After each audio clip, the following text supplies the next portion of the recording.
부모님의 사랑은 언제나 감동입니다. 세상에서 아름다운 이야기들 찾아보면 그 안에 부모의 이야기는 항상 자리하죠. 그래서 그 사랑이 너무나 헌신적이어서 하나님의 사랑에까지 견주어지는 것도 우리가 깨닫습니다. 몇 가지 이야기들 나눠보면 전에 소개했던 호이트 부자의 이야기 기억하는 분들 계실 것입니다. 아들인 릭 호이트이 뇌성마비로 태어나서 말을 잘 하지 못하고 걷지도 못했어요. 그런데 그런 릭이 어느 날 아버지에게 어렵게 건넨 한마디 I want to run, 나 뛰고 싶어요 라고 말한 거죠. 그 이야기를 들은 아버지 딕은 이 아들의 소원을 이루어주고 싶었습니다. 그래서 휠체어를 밀며 달리기 시작했어요. 달릴 때마다 좋아하는 아들을 보면서 늘 감격하고 기뻐했습니다. 그렇게 마라톤에 도전하고 이후에 철인 3종 경기에도 나섰다라고 우리가 알고 있지요. 그런 아버지를 향해서 아들이 전한 메시지 참 너무나 감동이었습니다. 아버지와 함께 달릴 때 내 삶의 장애는 없는 것 같아요. 아버지의 헌신적 사랑을 볼 수 있는 이야기입니다. 여러분, 이런 이야기는 특별한 사람들만의 이야기가 아니에요.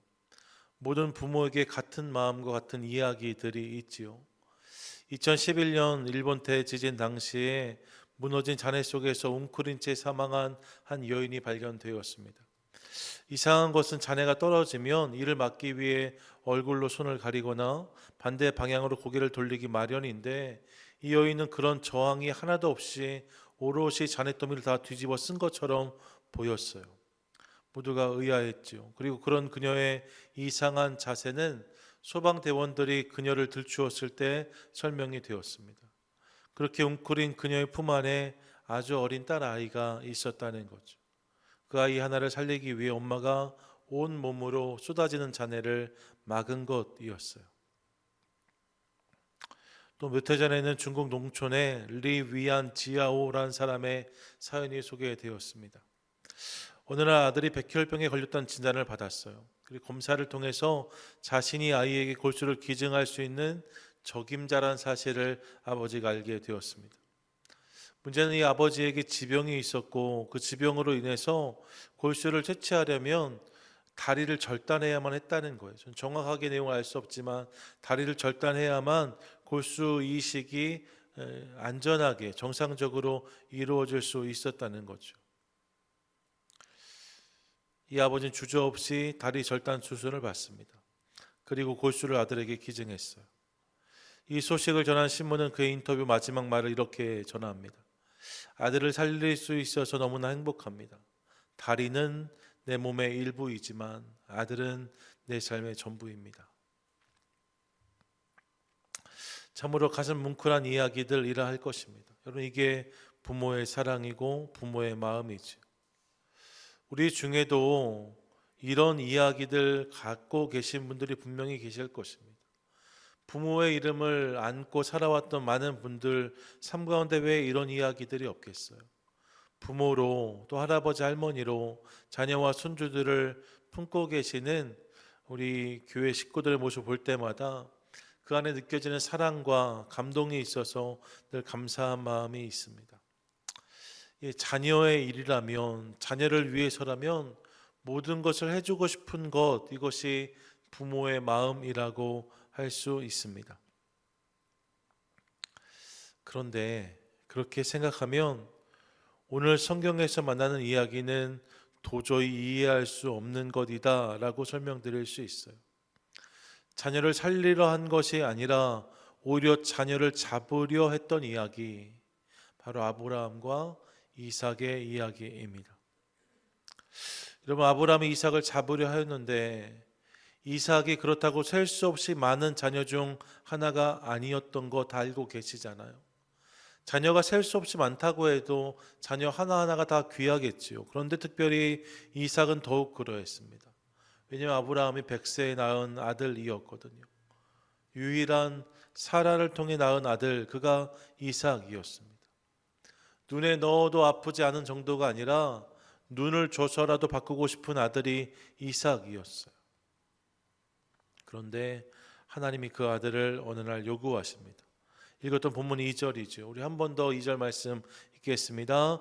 여호와께서 이르시되 내 아들 내 사랑하는 독자 이삭을 데리고 모리아 땅으로 가서 내가 내게 일러준 산 한 산 거기서 그를 번제로 드리라. 아멘. 우리 이 말씀을 다시금 생각해 보면 서운한 마음이 올라옵니다. 왜냐하면 하나님이 다 아셨기 때문이에요. 뭐라고 말씀하세요? 내 사랑하는 독자라고 말씀하십니다. 하나님이 다 알고 계세요. 아브라함이 이 이삭을 얼마나 사랑하는지, 아브라함에게 있어서 이 이삭이 어떤 아들인지를 하나님 분명히 알고 계셨답니다. 그런데 그 이삭을 산으로 데려가서 거기에서 그를 번제로 바치라 말씀하세요. 번제가 무엇일까요? 번제의 구체적인 모습이 드러났던 초기 본문 중 하나가 출애굽기 29장인데 29장이 이렇게 말씀합니다. 그 순양 전부를 제단 위에 불사르라. 이는 여호와께 드리는 번제요 이는 향기로운 냄새니 여호와께 드리는 화제니라 라고 말합니다. 제물을 잡아서 제단 위에 버려놓고 그 전부를 불태워 드리는 제사, 그게 번제라는 거예요. 순간 우리는 당황합니다. 오늘 본문에 하나님이 우리가 아는 하나님 맞나 싶습니다. 어떻게 이런 일을 그의 아버지에게 요구하실 수 있나? 어떻게 그 아들을 잡아서 내놓으라고 말씀하실 수 있나? 도무지 납득이 되지 않는 상황입니다. 하나님 그걸 요구하세요. 더 황당한 것은 아브라함의 반응입니다. 아브라함은 이런 말도 되지 않는 하나님의 요구에 순종합니다. 이삭을 데리고 산에 오르고 그를 제단에 눕혀놓고 잡으려 했습니다. 여러분, 이 일은요, 아브라함이 이삭에게 한 일을 넘어서 한 아버지가 한 아들에게 하려고 했던 일입니다. 어떻게 이럴 수가 있을까요? 어떤 아버지가 자녀를 이렇게 잡을 수 있겠습니까? 근데 그런 일들이 지금 벌어지고 있는 거예요. 아버지 아브라함이 어떻게 이런 행동을 할 수 있었을까? 성경은 이해할 수 없는 그의 행동을 이렇게 설명하는데 히브리서 11장 17절부터 19절까지 같이 한번 읽도록 하겠습니다. 함께 읽습니다. 아브라함은 시험 받을 때에 믿음으로 이삭을 드렸으니 그는 약속들을 받은 자로 돼 그 외아들을 드렸느니라. 그에게 이미 말씀하시기를 내 자손이라 칭할 자는 이삭으로 말미암으리라 하셨으니 그가 하나님이 능히 이삭을 죽은 자 가운데서 다시 살리실 줄로 생각한지라. 아멘. 히브리서는 그의 그런 행동을 믿음이라고 설명합니다. 하나님이 이삭을 통해서 아브라함의 가운데 큰 민족의 축복을 이루어 주시겠다 말씀하셨기 때문에 내가 비록 여기서 이삭을 잡더라도 하나님이 그 약속을 하셨기에 그를 다시 살리셔서 그 약속을 이루실 것이다라는 믿음이 아브라함에게 있었다는 거예요. 실로 믿음의 조상답지요. 그런 믿음으로 이삭을 잡으려 했답니다. 실제로 이 일은 하나님의 시험이었잖아요. 그래서 이삭을 잡으려 하는 순간 하나님은 그런 그를 막으시고 미리 예비하신 순양을 보여주십니다. 그 순양을 대신 잡게 하십니다. 이 일을 통해서 여호와 이레의 하나님을 고백하게 하시는 것을 깨닫습니다. 비로소 우리도 한숨을 내쉽니다. 그럼 그렇지, 어떻게 하나님이 이런 일을 요구하시겠어? 어떤 아버지가 이런 일을 할 수 있겠어? 역시 하나님 우리를 현장하게 하셨지만 절대 그러실 리가 없지, 말도 안 되지, 이런 생각할 수 있습니다. 여러분, 생각해보면 정말로 말도 되지 않는 일입니다. 어렸을 때 이 말씀 들었을 때 되게 무서웠던 기억이 있어요. 우리 아버지가 날 잡으면 어떡하지? 뭐 이런 생각 말입니다. 우리가 성경을 많이 아니까, 내용을 다 아니까 그냥 그런가 보다 하시겠지만 여러분 생각해 보세요. 이 이야기를 처음 들었다고 상상해 보십시오. 얼마나 무서운 이야기입니까? 아버지에게 아들을 잡으라고 하나님 요구하시고 그 아들을 위해 칼을 높이 쳐드는 아버지의 모습 말입니다. 말도 안 되는 일, 그 일이 하나님의 뜻 가운데 정리되고 있는 것을 보는 거죠. 아, 역시 하나님 이렇게 생각하는 거예요. 그런데 말입니다. 이 일이 실제로 벌어진 역사가 있습니다. 아버지가 아들을 잡은 일 말입니다. 아버지가 아들을 기꺼이 내어준 일이 우리의 역사 가운데 분명히 드러났음을 우리가 깨닫습니다. 그게 무엇이냐? 여러분, 그게 바로 십자가입니다. 우리는 십자가를 구원의 방편이자 은혜의 역사라고 기억합니다. 맞아요. 십자가를 통해서 우리의 구원을 이루셨고 그분이 은혜를 부어주셨습니다. 하지만 여러분, 잊으면 안 되는 것이 있습니다. 그것은 이 십자가가 우리에게는 은혜이지만 하나님께는 당신의 아들을 내어주신 희생이었다는 것입니다. 하나님에게 이 십자가는 당신의 아들을 희생시킨 아픈 사건이었다는 거예요. 아브라함에게 이삭을 바치라고 하실 때 우리는 어떻게 그런 것을 요구할 수 있나 생각했습니다. 하나님 너무하신 거 아닌가 생각했습니다. 그런데 여러분, 하나님은 당신 스스로 그 일을 행하셨습니다. 당신의 아들을 십자가에 그렇게 내어주신 거죠. 여러분, 성경을 보면 오늘 이삭을 잡으라 명하신 땅이 모리아 땅입니다. 모리아 땅에 있는 한 산에 가서라고 말씀하세요. 이 모리아 땅에 무엇이 세워지는가? 이후로 넘어가면 솔로몬의 성전이 바로 이 모리아 땅에 세워집니다. 그리고 그 성전 근처에 골고다가 있었어요. 예수 그리스도의 십자가가 세워졌던 골고다, 그 골고다가 모리아에 속한 땅이었다는 거죠. 그렇게 생각해 보면 오늘 본문은 하나님께서 당신의 아들을 내어주실 사건을 예고하신 본문이라고 할 수 있습니다. 말도 안 되는, 어떻게 이런 일이라고 우리가 말하지만 하나님께서 당신의 아들을 이렇게 내어주실 것이다, 이것을 미리 보여주신 사건이 바로 오늘 본문의 이야기라는 것입니다. 그렇게 주님 우리 가운데 십자가를 예고하셨어요. 여러분, 예수님께 십자가는 고통스러운 것이었습니다. 그래서 십자가 앞에서 심히 근심하셨고 기도하실 때는 이 잔을 옮겨주실 수 없느냐 묻기도 하셨다 본문은 기록합니다. 채찍에 맞으실 때 그분의 몸에서 피가 흘렀고 십자가에 달리셔서도 그는 목마르다고 말씀하셨어요. 하나님이시니 십자가가 별게 아니었겠다, 이런 결코 그렇지 않습니다. 예수님께 십자가는 너무나 힘들고 아픈 것이었습니다. 감당하기 어려운 고통이자 고난이었습니다. 그런데 여러분, 그럼에도 불구하고 아버지이신 하나님께서 당신의 아들인 예수 그리스도를 십자가에 내어주신 사건, 이것이 십자가의 이야기인 거죠. 도무지 이해할 수 없는 일이 벌어진 것입니다. 어떤 아버지가 자녀를 이렇게 내어줄까 싶지만 하나님이 그렇게 하셨다는 거예요. 그럼 여기에 우리는 질문해야 됩니다. 왜 그러셨나요? 하나님, 왜 아들을 내어주셨나요? 왜 아들을 십자가에 달리게 하셨나요? 왜 아들의 삶에 감당할 수 없는 고난과 고통을 허락하셨나요? 이런 무엇으로 이 하나님의 결정을 설명할 수 있을까요? 사실 우리는 이해할 수 없어요. 하지만 성경은 이 놀라운 일의 배경으로, 이 놀라운 일의 이유로 하나님의 사랑을 우리 가운데 말씀하고 있습니다. 이사야 49장 15절이에요. 같이 한번 읽겠습니다. 시작. 여인이 어찌 그 젖 먹는 자식을 잊겠으며 자기 태에서 난 아들을 긍휼히 여기지 않겠느냐. 그들은 혹시 잊을지라도 나는 너를 잊지 아니할 것이라. 아멘. 하나님께서 우리를 향해서 이렇게 말씀하세요. 내가 너를 결코 잊지 않겠다. 젖먹이 아이를 그 엄마가 잊는 일이 있을 수 없지만 혹 그런 일이 벌어진다 손치더라도 나는 절대로 너희를 잊지 않겠다라고 말씀하십니다. 요한일서 4장 9절 10절 말씀이에요. 같이 한번 읽습니다. 하나님의 사랑이 우리에게 이렇게 나타난 바 되었으니 하나님이 자기의 독생자를 세상에 보내심은 그로 말미암아 우리를 살리려 하심이라.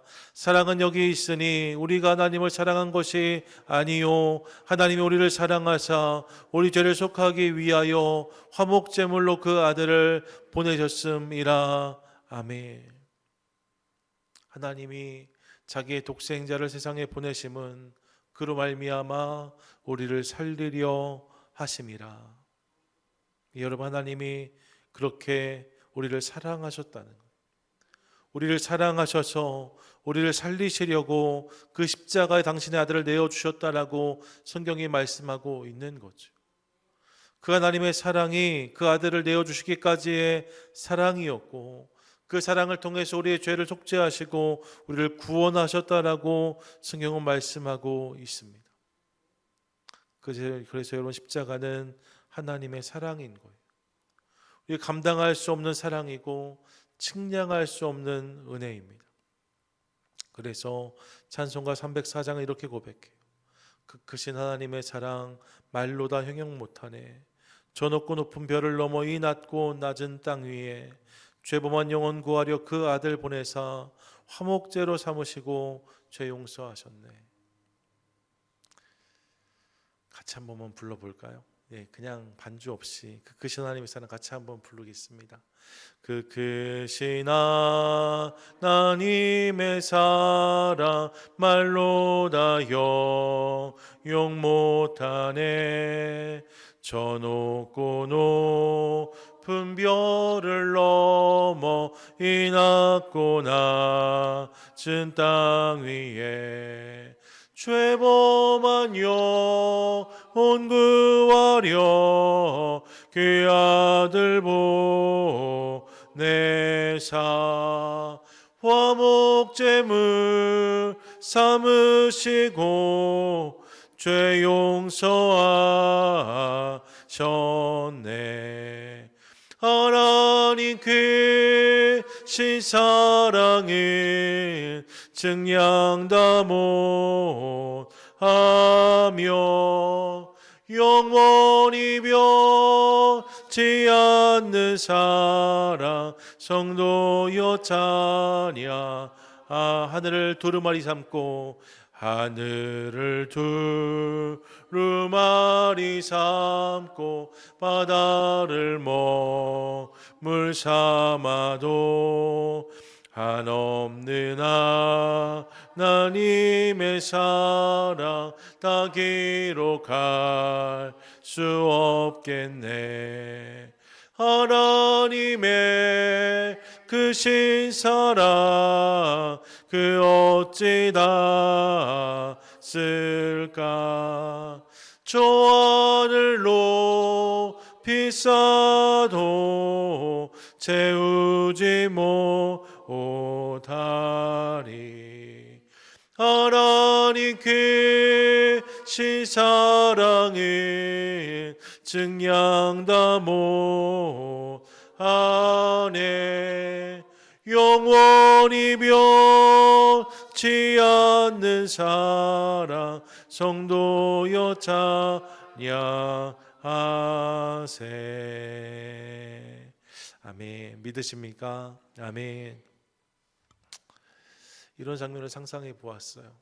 하나님 집에서 함께 머물던 예수님, 오늘 하나님이 예수님에게 내가 너에게 꼭 부탁할 일이 있는데 내가 정말 사랑하는 이들을 위해서 내가 한번 십자가를 감당하면 아니 되겠니? 말씀하셨던 하나님의 모습 상상해 보았습니다. 눈동자가 떨리지 않으셨을까요? 떨리는 목소리로 아들을 붙잡고 사랑하는 이들을 살리기 위해 내가 한번 이라 말씀하셨던 하나님의 마음 말입니다. 여러분, 그 사랑이 하나님의 사랑이고 그 사랑이 오늘 나를 향한 사랑인 것을 믿으시기 바랍니다. 그렇게 주님께서 여러분을 사랑하세요. 그렇게 하나님께서 우리 한 사람 한 사람을 사랑하십니다.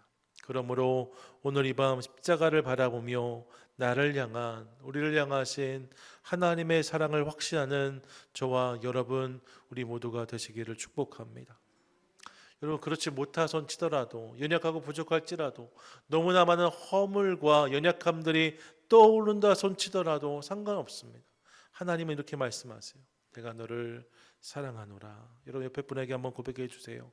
하나님이 당신을 사랑하십니다.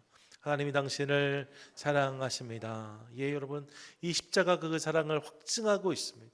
사랑할지도 모른다가 아니에요. 사랑할 수도 있다가 아닙니다. 언젠가 사랑할 것이다 말씀하지 않으세요. 십자가를 통해서 내가 너를 사랑하노라 라고 분명히 말씀하고 계십니다.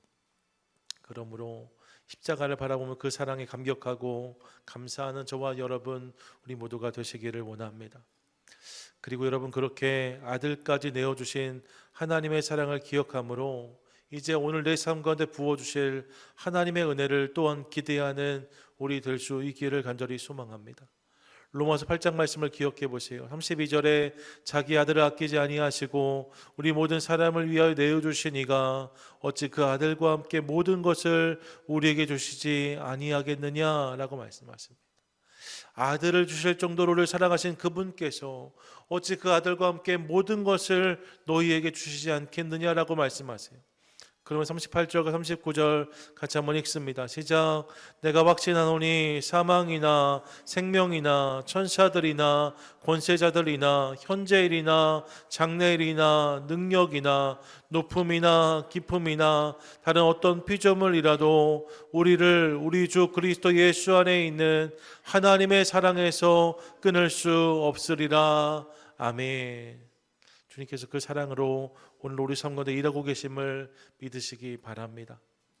여전히 막혀 있고 여전히 묶여 있을 수 있지만 사랑하는 여러분, 오늘도 주님은 우리를 위해서 여전히 일하고 계십니다. 당신의 때에 당신의 방법으로 삶 가운데 놀라운 은혜를 예비하고 계신 하나님, 그분을 믿음으로 바라는 우리 모두가 될 수 있기를 간절히 소망합니다. 오늘 이 밤 그 주님을 기억함으로 십자가 앞에 나아오라 주님 말씀하세요. 바라기는 십자가를 바라보며 그분의 사랑을 확신하는 우리의 밤이 될 수 있기를 원하고, 나아가 그렇게 아들 내어주신 아버지 하나님의 사랑을 기억하며 그 주님께서 오늘 내 삶 가운데 놀라운 은혜들을 준비하고 계신데 하나님 의심하지 않고 흔들리지 아니하고 실망하지 아니하고 믿음으로 기다리는 것을 통하여서 결국 그 주의 놀라운 역사와 은혜를 우리 삶 가운데 누리게 하여 주시옵소서. 함께 기도하며 나아가는 저와 여러분 우리 모두가 되시기를 주님의 이름으로 간절히 축원드립니다. 아멘.